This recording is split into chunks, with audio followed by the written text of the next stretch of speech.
La historia de la independencia de Centroamérica, esa que recordamos con desfiles, banderas y actos cívicos, parece bastante clara, ¿verdad?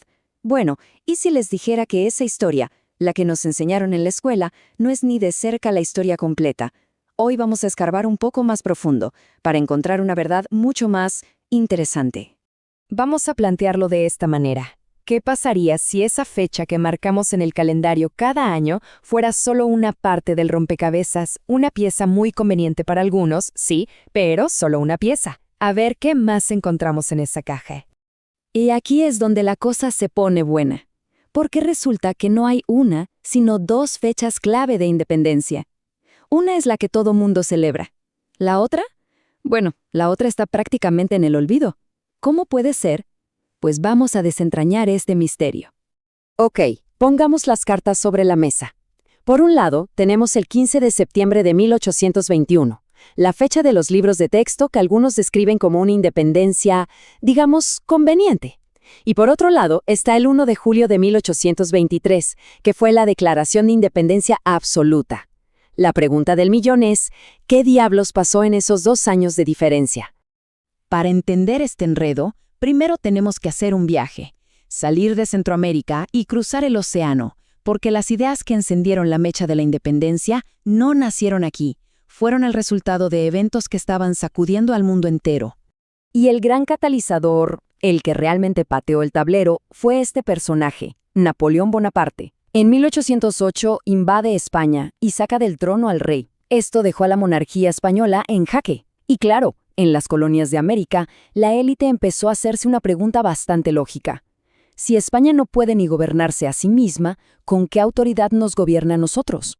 Por supuesto, lo de Napoleón fue la gota que derramó el vaso, pero el vaso ya venía llenándose desde hace rato. Las ideas de la Ilustración que hablaban de libertad y de derechos ya andaban circulando.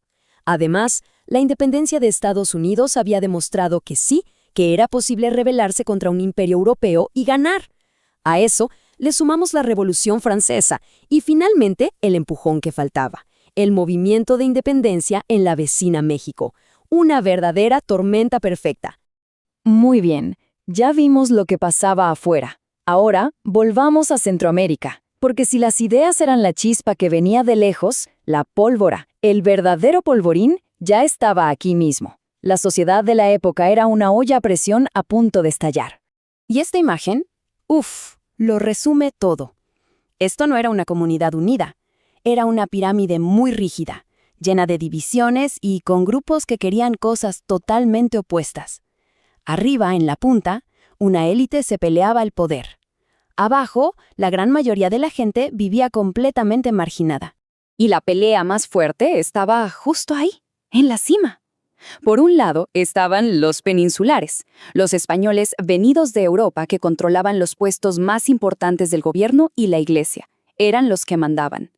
Por el otro, los criollos, que eran hijos de españoles pero nacidos en América.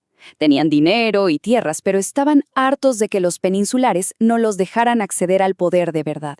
Esta tensión fue fundamental. Y con todo esto en mente, llegamos por fin al 15 de septiembre de 1821. Y lo que pasó ese día, lejos de ser un grito de libertad popular, fue más bien una jugada de ajedrez muy bien calculada por un sector de esa élite criolla.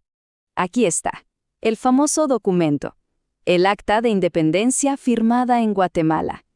Se ve solemne, importante, ¿no? Parece el nacimiento de nuevas naciones.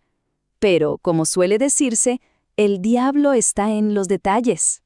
Mucha atención a esta frase, porque es la clave de todo. Sacada directamente del acta, dice que se declara la independencia para, y cito, prevenir las consecuencias que serían temibles en el caso que la proclamase de hecho el mismo pueblo.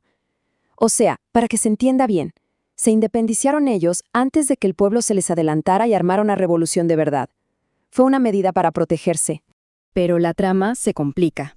Justo cuando uno piensa que ya entendió la jugada, la historia da un giro completamente inesperado. Porque después de esta independencia tan controlada, la región entera se desvió hacia un nuevo destino, el recién formado Imperio Mexicano. Y los responsables de este desvío fueron estos dos señores. A la izquierda, Gavino Gainza, que estaba al mando en Guatemala, y a la derecha Agustín de Iturbide, que ni corto ni perezoso se había autoproclamado emperador de México. Iturbide básicamente les dijo: únanse a mi imperio, yo los protejo. Y una parte de la élite centroamericana, dividida y con miedo, le dijo que sí. Lo más increíble de este capítulo es lo rápido que pasó todo. Miren esto. En noviembre de 1821, Iturbide propone la anexión. Para enero de 1822 ya era oficial, pero ese imperio duró menos que un suspiro. A principios de 1823 se vino abajo, y su colapso abrió una nueva ventana de oportunidad para que Centroamérica ahora sí tomara su propio camino. Y así, con el imperio mexicano fuera de juego, llegamos por fin al verdadero clímax de esta historia, al momento que la historia oficial parece haberse esforzado mucho en olvidar: la Declaración de la Independencia Absoluta. ¿Y qué significaba esto de independencia absoluta? Bueno, el decreto del 1 de julio de 1823 fue mucho más claro y contundente que el de 1821. No se trataba solo de separarse de España. Significaba ser independientes de España, de México y, ojo con esto, de cualquier otra potencia. Era, por primera vez, un grito de soberanía total. Entonces, para que quede clarísimo, el Acta de 1821 fue una jugada estratégica de una élite con miedo para controlar los cambios.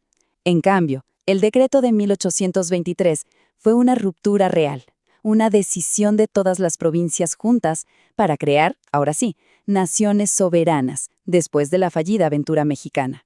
Y esto nos deja con una pregunta final, una pregunta bastante incómoda. Si el momento de la independencia real, completa y soberana fue el 1 de julio de 1823, ¿por qué toda la celebración se centra en una fecha que fue en esencia una maniobra política nacida del miedo de una élite? La respuesta quizás nos dice mucho sobre quién tiene el poder de escribir la historia y por qué elige contarla de cierta manera. Una reflexión que, sin duda, queda en el aire.